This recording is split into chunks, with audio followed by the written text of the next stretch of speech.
Good morning बच्चों। आज आपका स्वागत इतिहास की कक्षा में है।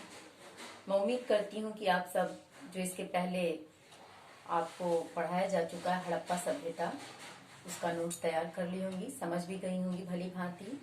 आज हम लोग प्रारंभिक राज्य जो 16 महाजनपद हैं, उन 16 महत्वपूर्ण महाजनपदों के बारे में थोड़ा सा अध्ययन करेंगे, जिसका ऑडियो भी थोड़ा सा मैं आपको एक दिन भेजी थी, पता नहीं आप देखी है या नहीं।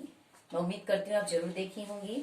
देखिए, जो प्रारंभिक राज्य में 16 महाजनपद थे, इनके बारे में इन्हीं जो दार्शनिक विचारधाराएं थी, जो धार्मिक आरंभिक ग्रंथ थे, उन धार्मिक आरंभिक ग्रंथों के आधार पर इन 16 महाजनपदों का अध्ययन हम सुगमता पूर्वक कर पाते हैं।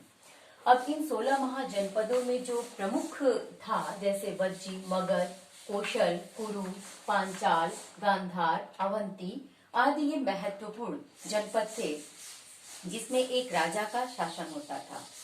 और कुछ जैसे ये तो महाजनपद थे, लेकिन कुछ गणराज्य थे। जैसे गणराज्य में आपका नाम आता है वज्जी, कुरु, मल्ल, सूरसेन आदि ये गणराज्य थे, छोटे छोटे, जिसमें एक राजा का शासन नहीं होता था।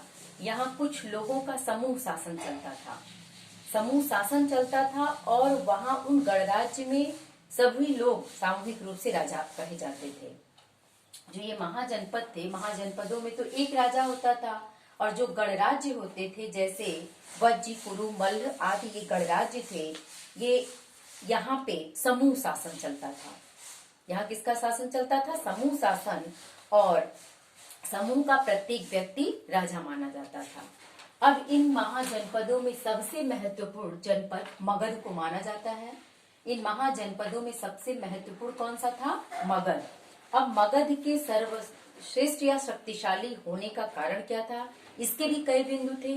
आपके मन में ये प्रश्न आएगा कि इन 16 महाजनपदों में सबसे महत्वपूर्ण मगध को ही क्यों कहा गया? तो इसके पीछे भी कुछ कारण था। जैसे मगध की जो भूमि थी वो काफी उपजाऊ थी, यानी यहाँ की भूमि अत्यधिक उपजाऊ थी। अत्यधिक उपजाऊ भूमि होने के कारण मगध क्षेत्र सर्वाधिक महत्वपूर्ण कहा गया। दूसरी चीज, यहाँ मगध क्षेत्र में ही लोहे की अत्यधिक खानें पर्याप्त मात्रा में उपलब्ध हुई थी, जिस लोहे से अस्त्र शस्त्र का निर्माण करने में सुगमता होती थी, और इसके साथ साथ कृषि के औजार भी निर्मित किए जाते थे। दो बिंदु पे मैंने प्रकाश डाला कि मगध के राज्य को महत्वपूर्ण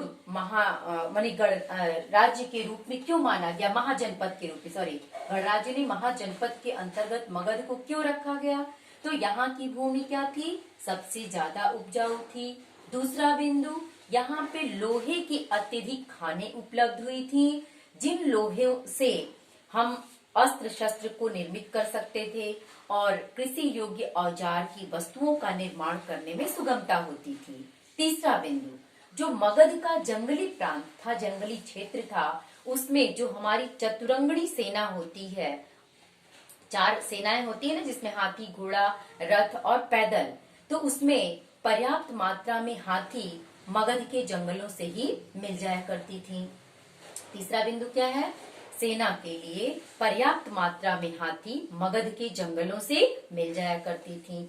चौथा बिंदु है कि यहाँ की जो गंगा नदी थी, गंगा और अन्य जो सहायक नदियां थी, ये हमारे जो कृषि कार्य के लिए पर्याप्त मात्रा में इसके परिवहन और कृषि कार्य सुगमता पूर्वक संपन्न हो जाता था। और यही मगध में ही बिंबसार का नाम आप सुनी होंगी। बिंबसार और अजातशत्रु जैसे शासक थे, जिन्होंने अपनी महत्वाकांक्षाओं से, अपनी महत्वाकांक्षा और अपनी उच्च कोटि की रणनीति और नीति और विचारधारा से इसके महत्व को और भी कई गुना बढ़ा दिया। यानी इस मगध के उत्कर्ष को इतना ज्यादा बढ़ा दिए कि इसका महत्व दिनों दिन और भी बढ़ता गया।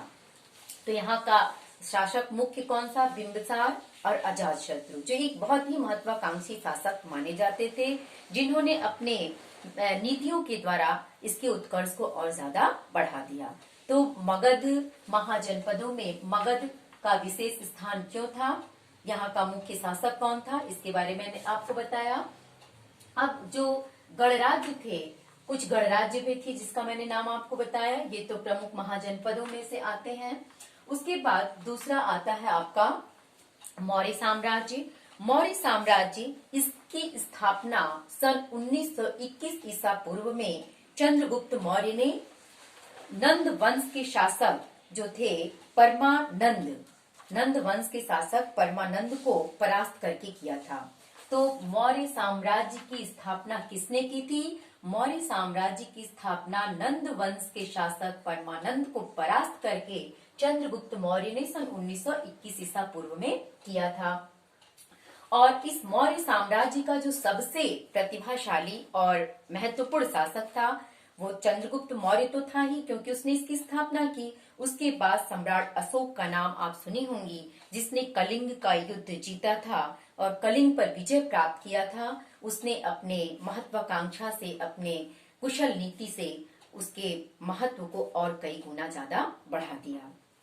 और इसके साथ साथ मौर्य साम्राज्य के बारे में विस्तृत जानकारी प्राप्त करने के लिए हम कौटिल्य के द्वारा लिखे गए अर्थशास्त्र, जो कौटिल्य के द्वारा लिखा गया ग्रंथ है अर्थशास्त्र, इसके द्वारा पर्याप्त जानकारी प्राप्त कर सकते हैं। और जो मैगस्थनीज था, ये चंद्रगुप्त के दरबार का यूनानी राजदूत था।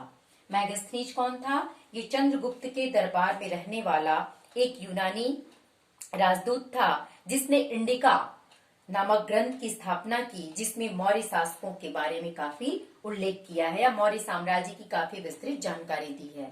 इसके साथ साथ हम लोग जैन धर्म और बौद्ध धर्म की जो पौराणिक ग्रंथ हैं, उन पौराणिक ग्रंथों में भी मौर्य साम्राज्य के बारे में काफी विस्तृत जानकारी मिलती है। तो इस तरह से बच्चों मगध और मौर्य साम्राज्य, ये दोनों क्षेत्र के महानगरों के बारे में, हम महाजनपदों के बारे में आज जाने हैं।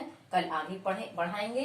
तो इतनी चीजें आप जरूर नोट करेंगी। मगध क्यों ज्यादा महत्वपूर्ण था, इसके अंतर्गत 16 महाजनपदों में कौन महत्वपूर्ण थे, मौर्य साम्राज्य की स्थापना कब और किसने की, और इसकी जानकारी प्राप्त करने के लिए हम किसकी सहायता ले सकते हैं, जैसे कौटिल्य के द्वारा लिखा गया अर्थशास्त्र, मैगस्थनी जो यूनानी राजदूत था चंद्रगुप्त के दरबार का, उसके द्वारा लिखा गया इंडिका, ये महत्वपूर्ण ग्रंथ हैं। और मौर्य साम्राज्य का महत्वपूर्ण शासक सम्राट अशोक, जिसने कलिंग पे विजय प्राप्त की थी। आगे कल पढ़ाएंगे। Thank you.